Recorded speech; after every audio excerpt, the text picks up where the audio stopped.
아무리 맛있어 보이고 먹음직해 보이는데 그림 속에 있으니까 먹을 수가 없잖아요. 그러니까 좋아 보이지만 내 소유가 되기 힘든 그런 것을 이야기하는 거죠.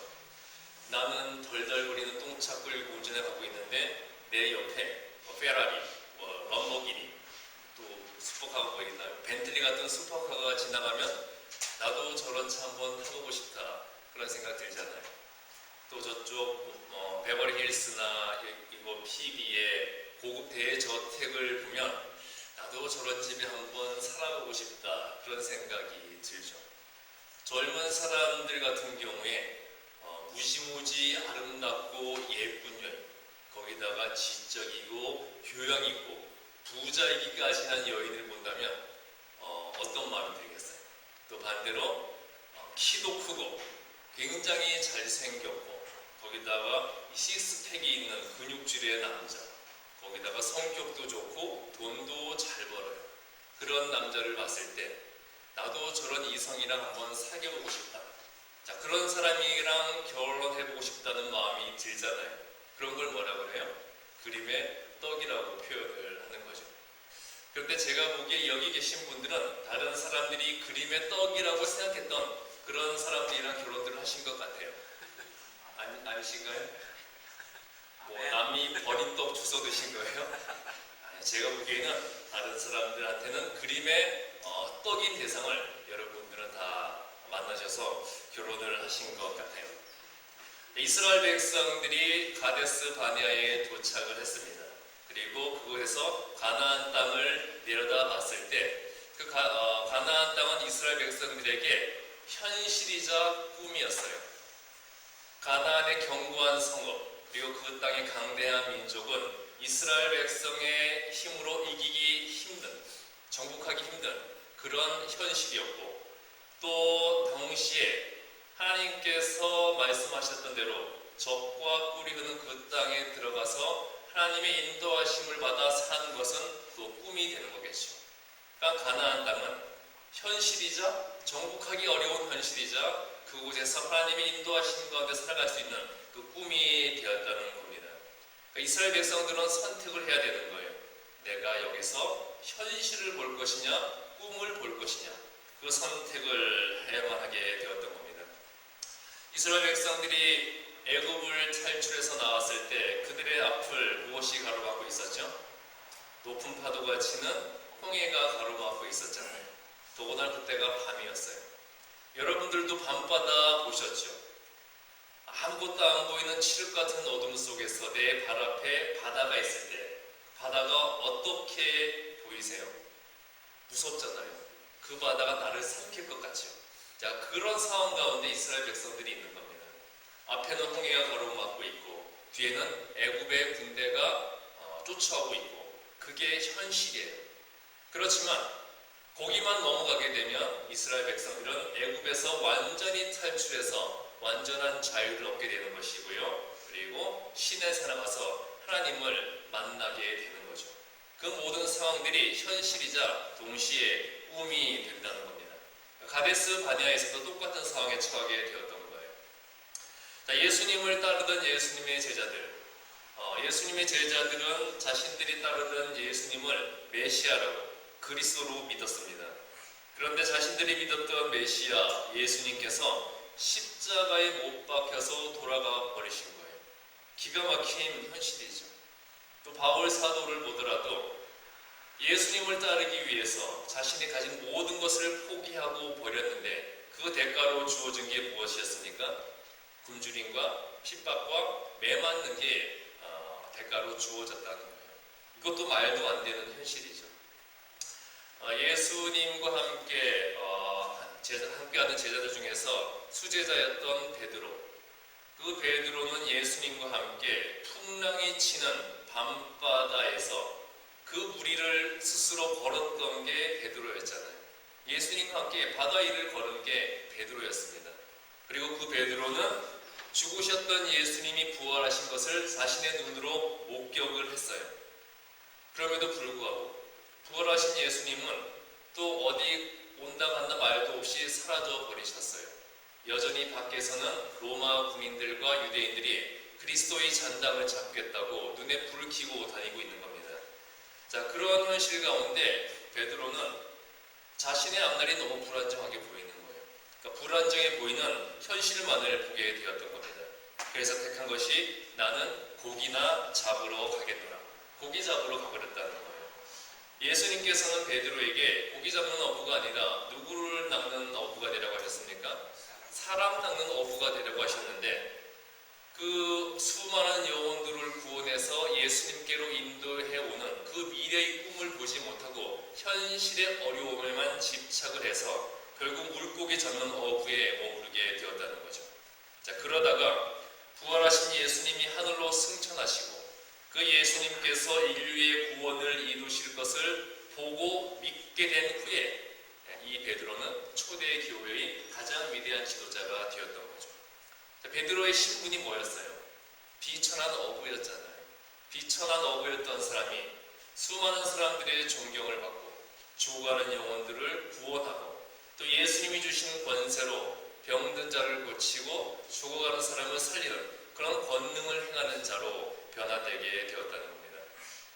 민수기 13장 30절에서 33절까지 말씀 보게 되면 자, 가데스 바네아에 도착한 이스라엘 민족이 이제 미래와 꿈을 보느냐 현실을 보느냐 선택의 갈림길에 놓이게 되었어요.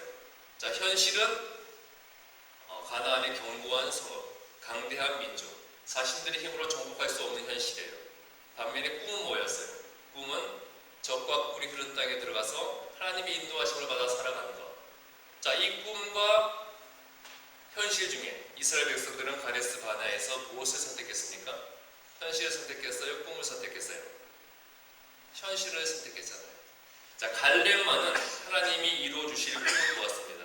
그래서 갈렙은 자신의 민족에게 저 땅은 하나님께서 우리에게 주실 땅이다. 우리가 저 땅에 들어가서 저 땅을 정복하자. 그렇게 외쳤지만 갈렙을 제외한 나머지 모든 사람들은 그 땅의 견고한 성읍, 그 땅의 강대한 민족, 그리고 그 민족과 비교해서 메뚜기처럼 약하고 보잘것없는 자신들의 현실의 모습만을 봄으로써 가나안 땅에 들어가지 못하고 그 자리에 주저앉고 말았다는 거죠. 우리가 살아가면서 현실을 보게 되면 모든 게 불만의 조건이 될 수밖에 없어요. 우리 교회만 하더라도 큰 교회 얼마나 많아요. 교인 많은 교회, 재정 많은 교회 얼마나 많습니까? 또 우리 교회는 한여름에도 에어컨도 하나 없이 여름마다 땀 뻘뻘 흘리면서 이렇게 예배 드리는데 이게 도대체 뭐 하는 짓이에요? 다른 교회는 한여름에도 에어컨 빵빵하게 틀어놓고 오히려 춥다고 옷을 껴입고 예배 드리는데 자, 그런 현실을 보게 된다면 또 우리가 살아가면서 나는 한 달 뼈 빠지게 일해서 한 달 간신히 먹고 살고 당연히 수입도 얼마 안 되는데 다른 사람을 보면 번듯한 직업에 돈도 잘 버는 것 같고요. 또 누구는 좋은 학벌을 자랑하는데 나는 내세울만 학벌도 없고 또 어떤 사람은 모든 사람들이 부러워하는 그런 신분을 가지고 있는데 나는 내세울 만한 신분도 없는 거예요. 어느 굉장한 부잣집이 있었는데요. 어마어마한 부잣집이었는데 그런데 손이 귀한 집안이었어요. 그런데 아들이 태어났습니다. 얼마나 귀한 아들이었겠어요. 완전히 왕처럼 키웠죠. 손 하나 갖다가 안고 살 수 있게 키웠어요. 그러니까 이 사람이 나이가 들어서 어른이 되어도 일을 할 생각을 안 해요. 가진 게 돈밖에 없는데 또 일이라고 해본 적이 없으니까 일을 할 생각을 안 하는 겁니다. 그러니까 심성은 착한데 게으른 거예요. 그런데 결혼을 하고 아이도 낳게 되었는데 자식을 낳게 되니까 문제가 생긴 거예요. 아이들이 우리 아빠는 왜 일을 안 해요? 우리 아빠는 왜 맨날 집에서 놀아? 그런 이야기를 하는 겁니다. 그래서 이 남자의 아내가 남편에게 여보 당신도 직업을 가지고 일을 좀 해보라고. 그러니까 당연히 이 남자는 힘들게 일을 왜 하냐? 난 힘들어서 일을 못한다. 그렇게 말을 했죠. 이때 이 아내가 돈이 있고 없고가 중요한 게 아니라 나는 내 남편이 열심히 일을 하는 모습을 보고 싶다. 또 당신 자녀들이 아빠가 일하는 모습을 보고 싶어 한다. 자식들이 그렇다니까 또 이 아버지가 일을 안 할 수가 없잖아요. 그래서 자기가 살고 있는 도시의 시장한테 전화를 걸었어요. 그러니까 조그마한 도시에 살고 있었는데 그 도시의 시장이 이 사람의 절친한 친구였습니다. 이 시장은 어려서부터 똑똑했지만 굉장히 가난한 사람이었어요. 그래서 이 사람이 학비도 대주고 물심양면으로 도와주다가 그 시장에 출마했을 때도 선거 자금을 다 대줬대요. 그러니까 이 시장에 있어서 이 사람은 은인 같은 사람이잖아요. 그래서 친구인 시장에게 전화를 걸어서 직업을 하나 구해달라. 근데 너도 알다시피 나는 정말 일하기 싫다. 힘든 일 절대 못한다. 아무것도 안 하고 가만히 앉아만 있을 수 있는 그런 일을 소개해달라고 했어요. 그래서 시장이 막 일자리를 찾아보다가 마침 시 소유의 작은 공업묘지가 하나 있는데 관리인 자리가 비어 있었습니다. 어차피 이미 묘지가 다 차 있기 때문에 새로 매장될 일도 없고 또 뭐 날마다 가끔씩 찾아오는 묘지에 묻어있는 가족을 찾아오는 사람들이 다임. 그래서 관리인은 그냥 관리소에 앉아 있다가 집에 가기만 하면 되는 그런 일자리를 소개시켜주면서 너는 출근해서 의자에 앉아만 있다가 때 되면 집에 가면 된다. 이것보다 편한 일은 없잖아요. 그래서 그 사람이 이 일을 시작을 했습니다. 그래서 일을 하다가 며칠이 지난 후에 시장에게 전화가 온 거예요. 이 친구가 시장에게 말하기를 힘들어서 일 못 해먹겠다는 거예요. 자기 힘들어 죽겠대요. 그러니까 시장은 아니 그 일이 힘들면 세상에 살 수 있는 일은 아무것도 없다. 너 그냥 출근해서 앉아만 있다가 끝나면 집에 가는 거 아니냐. 그랬더니 힘들어 죽겠대요. 힘들어서 일을 못 하겠대요. 왜 힘드냐고 그랬더니 내가 여기 와서 봤더니 다 누워서 눈 감고 있는데 나만 앉아서 눈 뜨고 있다는 거예요. 그러니까 자기 혼자 앉아서 눈 뜨고 있는 게 너무 힘들다는 거예요. 힘들어 죽겠다는 거죠. 그러니까 사람이 자기의 현실만 보게 되면 앉아서 눈 뜨고 있는 것도 불만의 조건이 될 수가 있다는 거예요. 우리가 살아가면서 겪게 되는 많은 어려운 현실들, 또 신앙생활하면서 마주하게 되는 현실들, 우리가 신앙생활 한다고 만사가 다 편한 게 아니잖아요. 신앙생활하면서도 어려움과 갈등이 많이 생기죠. 인간관계 때문에 어려움이 생기기도 하고요. 하나님과의 관계에 있어서 정말 믿음의 의심과 회의가 생기기도 해요. 내 기도만 응답해 주시지 않는 것 같아서 시험에 들기도 하고, 하나님 아무리 열심히 믿어봤자 내 생활은 전혀 좋아지지 않은 것 같고, 자, 그런 현실에 마주하게 되더라도 그 현실을 보지 말고 우리는 믿음을 가져야 된다는 겁니다. 자, I have a dream. 많이 들어본 말씀이죠. 누가 한 말씀입니까? 마틴 루터 킹. I have a dream. 근데 이 말이 표절인 거 아세요? 표절입니다. 누구의 마음을 표절한 걸까요? 하나님의 마음을 표절한 말이라는 거예요. 그러니까 하나님이 꿈을 가지고 계시다는 거예요. 그래서 하나님이 누구를 향한 꿈을 가지고 계실까요? 하나님이 누구를 향한 꿈을 가지고 계실까요? 바로 나를 향한 꿈을 하나님이 가지고 계신다는 겁니다. 부모님들이 자녀들을 바라볼 때 지금 그들의 모습도 사랑스럽지만 그 자녀의 아름다운 미래를 생각하며 행복해하는 게 부모의 마음이잖아요. 바로 그 마음이 하나님의 마음이고 하나님의 꿈이고 하나님의 즐거움이라는 거예요. 여러분, 하나님의 꿈 이야기를 한번 들어보시겠어요? 하나님의 꿈 이야기. 자, 하나님의 꿈입니다. 자, 나는 꿈을 가지고 있다. 너희가 이 세상의 주인이 되어 나 하나님의 정의가 살아있는 세상을 이루기를 꿈꾸고 있다. 나는 꿈을 가지고 있다. 살아계신 나 하나님의 성품이 어떠한 것인지 너희들을 통해서 보여지고, 또 천국이 어떠한 곳인지 너희 가정과 교회를 통해 보여지기를 꿈꾸고 있다. 나는 꿈을 가지고 있다. 내 아들 예수를 통해 너희들에게 준 권세, 사탄을 제어하고 병든 자를 고치고 죽은 자를 살리는 그 권세를 행해서 나 하나님의 살아계신 능력이 너희들의 삶을 통해 나타나는 꿈을 꾸고 있다. 자, 여러분들 하나님의 꿈 이야기를 들어보니까 어떠세요? 내가 사탄을 제어하고 내가 병든 자를 고치고 내가 죽은 자를 살린다고? 자, 그런 말 들으면 점점 내 믿음이 희미해지고 막 회의가 드는 것 같죠. 여러분들의 힘으로 사탄의 권세를 제어하고 병든 자를 고치고 죽은 자를 살릴 수 있다고 믿으세요? 아무도 못 믿으시잖아요. 하나님은 분명 그런 꿈을 가지고 있는데 우리는 그 꿈을 들으면서도 우리의 마음속에는 회의와 의심이 들어가고 있다는 거죠. 근데 분명히 내가 믿는 하나님은 어떤 분입니까? 여러분이 믿는 하나님은 어떤 분이에요? 이 세상의 창조자이시고 모든 만물의 주권자이시잖아요. 여러분 그거는 믿으세요? 그것도 못 믿으세요? 자, 분명히 우리가 믿는 하나님, 내가 믿는 하나님은 이 세상의 창조자이고 모든 만물의 주권자가 되신다는 거예요. 자, 그렇기 때문에 내 상식 안에서 인간적 능력 안에서 가능한 것만 구하고 얻으려고 한다면 하나님 믿을 필요가 없다는 거죠. 상식적으로 가능한 것인데 내 능력으로 얼마든지 가능한 것을 내가 얻으려고 하는데 뭘 하나님의 도움이 필요하겠어요. 그런 것만 구하고 그런 것만 얻으려 한다면 우리가 하나님 믿을 필요가 없다는 거죠. 자, 그런데 우리는 그런 사람이 아니죠. 우리는 어떤 사람입니까? 바랄 수 없는 것을 바라고 눈에 보이지 않는 것을 구해서 그것을 이루어 나가는 그런 사람들이 바로 우리잖아요. 인간의 능력과 세상의 한계, 그 이상의 것을 구하고 꿈꾸니까 우리가 하나님을 믿는 거잖아요. 사람들이 날마다 자면서 밤에 뭘 꿔요? 꿈을 꾸죠. 그런데 사람들이 꾸는 꿈의 99.9%는 무슨 꿈이죠? 개꿈이죠. 99.9%는 개꿈이에요. 저도 꿈에서는 복권에도 당첨돼 갔고요.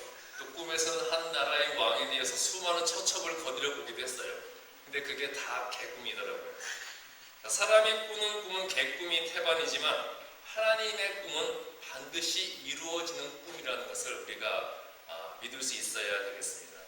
하나님이 말씀하셨잖아요. 내게 부르짖으라. 내 귀에 들리는 대로 행하리라. 하나님께서 말씀해 주셨던 거예요. 내 가정의 현실을 볼 때 우리가 속된 말로 가정을 집구석이라고 그러잖아요. 내 가정을 집구석이라고 말할 만큼 뭐 하나 마음에 드는 것 없고 모든 게 엉망인 것 같지만 또 직장과 사업장, 내가 일하는 직장, 내가 일하는 사업장을 볼 때 다른 사람들은 일이 술술 잘 풀리는 것 같은데 나만 일이 꼬이고 뭐 하나 되는 일 없는 것 같지만 그런 가정의 현실, 직장과 사업장의 현실을 보는 것이 아니라 그런 상황 가운데서도 믿음을 가지고 미래를 꿈꿀 수 있어야 된다는 거예요. 우리를 향해 가지고 계시는 하나님의 꿈이 바로 성경에서 말하는 하나님의 언약이라는 겁니다. 하나님이 가지고 계시는 그 꿈을 우리를 통해서 이루어지시겠다는 것이 바로 하나님의 언약이라는 거예요. 그렇기 때문에 하나님의 언약은 그림의 떡이 아니라 그것을 믿고 받아들인 자에게 반드시 이루어지는 미래의 현실이라는 겁니다. 하나님께서 아브라함에게 많은 자손을 주시겠다고 약속을 하셨어요. 그런데 아브라함의 나이 70, 90, 100살이 다 돼가도록 아들이 하나도 없는 겁니다. 이렇게 늙어서까지 자식이 없는 아브라함에게 하나님께서는 끊임없이 약속을 상기시켜 주셨죠. 내가 너로 큰 민족을 이루게 하겠다. 너희 후손이 하늘의 별과 같이 많을 것이다. 너희 후손이 바닷가의 모래 같을 것이다. 이 하나님의 약속이 성취되었습니까? 성취 안 되었습니까? 역사적으로, 영적으로 다 성취가 되었어요. 역사적으로는 아브라함을 통해서 이스라엘 민족이 이루어졌죠. 또 영적으로는 어떻게 성취됐어요? 그 이스라엘 민족이 하나님의 선택한 민족이 됨으로써 영적으로도 성취가 되었다는 거예요. 이렇게 하나님의 언약은 반드시 이루어지는 것이고요. 그리고 그 언약을 이루시기 위한 하나님의 능력은 어떤 능력일까요? 능치 못할 것이 있는 능력이에요? 없는 능력이에요?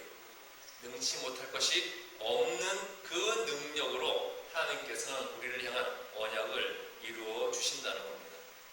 자, 그런데 중요한 것은 그 언약과 그 언약을 이루시는 하나님의 능력은 누구에게만 이루어질까요? 하나님의 언약, 그리고 그 언약을 이루시는 하나님의 능력은 누구에게만 이루어지고 누구에게만 주어지는 것일까요? 그것을 믿고 받아들이는 자, 그들에게만 주어지고 그들에게만 이루어진다는 거예요. 그리고 그 믿음은 손에 쥐어지지 않았어도 받은 것으로 믿고 당장 내 눈에 보이지 않아도 주신 것으로 믿는 그런 믿음이라는 겁니다. 내 손에 쥐어지지 않았어요. 내 눈에 보이지 않아요. 그래도 받은 것으로 믿고 주신 것으로 믿는 그런 믿음이 되어야 된다는 거죠. 하나님이 내게 무엇을 주셨으니까 하나님을 믿는다. 그런 믿음이 아니라는 거예요. 무엇을 주셨으니까 믿는다면 그러한 믿음은 누구나 가질 수 있는 믿음이 된다는 거죠. 우리의 믿음은 하나님이 무엇을 주셨기 때문에 하나님을 믿는 것이 아니라 받을 축복에 대한 믿음. 아직 내게 주어지지 않았어요. 그렇지만 내가 받을 축복에 대한 믿음, 하나님이 주실 축복에 대한 믿음이라는 겁니다. 내 손에 아무것도 쥐어지지 않았지만 하나님께서 내게 주실 축복, 내가 하나님께 받을 축복, 그것을 믿고 미래를 꿈꾸는 자에게 능치 못할 하나님의 능력이 나타나서 하나님의 언약을 반드시 이루어 주신다는 거죠. 자, 아브라함은 자신의 손에 하나님이 약속하신 땅이 당장 자신의 것으로 주어지지 않았지만 하나님이 그 땅을 자신에게 주실 것으로 믿고 확신을 했습니다. 하나님께서 아브라함에게 나타나셔서 가나안 땅을 주시겠다고 약속을 하셨잖아요. 그 약속을 하실 때 아브라함의 손에 그 땅은 쥐어지지 않았어요. 하지만 아브라함은 그 땅을 자신에게 주실 거라고 믿었습니까? 믿었습니까? 하나님이 주실 것이라고 믿었잖아요. 받을 축복, 주실 축복을 믿었다는 거예요. 결국 그 땅을 받았어요? 못 받았어요? 그 땅을 받게 됐죠. 그 땅이 그의 후손의 땅이 되었고, 그리고 아브라함은 모든 믿는 자들의 조상이 되었던 거죠. 자, 사람이 어떠한 상황과 어떠한 환경에 처해 있든지 간에 어려운 현실을 보지 않고 미래를 꿈꾸면서 하나님의 언약을 믿고 확신할 때 하나님께서 그러한 사람들에게 새 하늘과 새 땅을 주신다고 요한계시록 21장 1절에서 4절까지 말씀해서 약속을 하고 계십니다. 요한계시록 21장 1절에서 4절까지의 말씀은요, 이 땅에서의 모든 환난과 고난을 다 이기고 살아남은 자들에게 하나님께서 새 하늘과 새 땅을 주신다는 그러한 약속의 말씀이죠. 먼저 1절 말씀 보게 되면요, 처음 하늘과 땅과 바다가 다시 있지 아니할 것이라고 말씀하고 계세요. 처음 하늘과 땅과 바다, 사람을 둘러싸고 있는 모든 환경, 우리를 힘들게 하고 어렵게 만드는 그 모든 상황들이 다시는 있지 않게 하겠다고 말씀을 해 주시는 거예요. 그리고 2절을 보게 되면, 자, 그것처럼 우리를 둘러싸고 우리를 힘들게 하는 그 모든 상황이 사라지게 하신 다음에 무엇을 새롭게 해주시겠다고 2절에서 약속하고 계십니까? 거룩한 새 예루살렘이 하나님께로부터 하늘에서 내려올 것을 약속하고 계시는 거죠.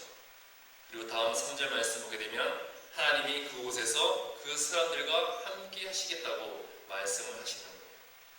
그리고 마지막 4절 보게 되면 모든 상황과 환경, 우리를 힘들게 하고 어렵게 하는 그 모든 상황과 환경을 이기고 하나님의 언약을 믿음으로써 이긴 자들에게 하나님께서는 그 모든 사람들의 눈에서 눈물을 씻겨주시고 사망과 애통하고 곡하고 아픈 것이 다시 있지 아니할 것이라고 약속을 하고 계시는 겁니다.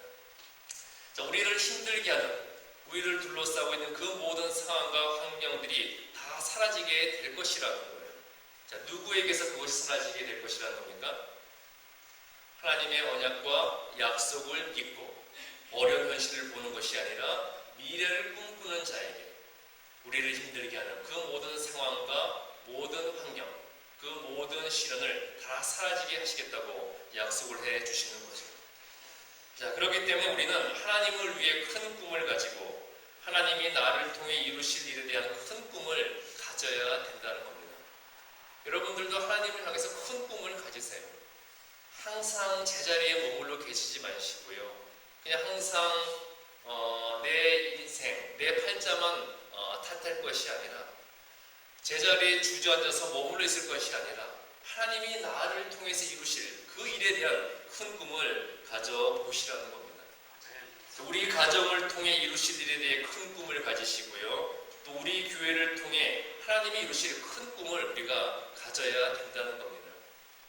당장 그것이 내 손에 쥐어지지 않았고 내 눈에 보이지 않더라도 하나님이 주실 축복, 내가 받을 축복에 대한 확신을 가지면 능치 못할 일이 없으신 하나님이 반드시 이루어 주실 것을 믿으시기 바랍니다. 자, 아까도 말씀드렸듯이 하나님의 언약과 약속은 그림의 떡이 아니라 그것을 믿고 바라는 자에게 반드시 이루어지는 미래의 현실이라 그랬죠. 여러분, 하나님의 언약과 하나님의 약속에 대한 믿음과 확신을 가지시고요. 미래의 꿈을 꾸시는 가운데 능치 못할 일이 없으신 하나님의 능력으로 하나님께 받을 축복, 하나님이 주실 축복을 내 미래의 현실로 만들어 나가시는 여러분들 되시기를 주님의 이름으로 축복합니다. 기도하겠습니다.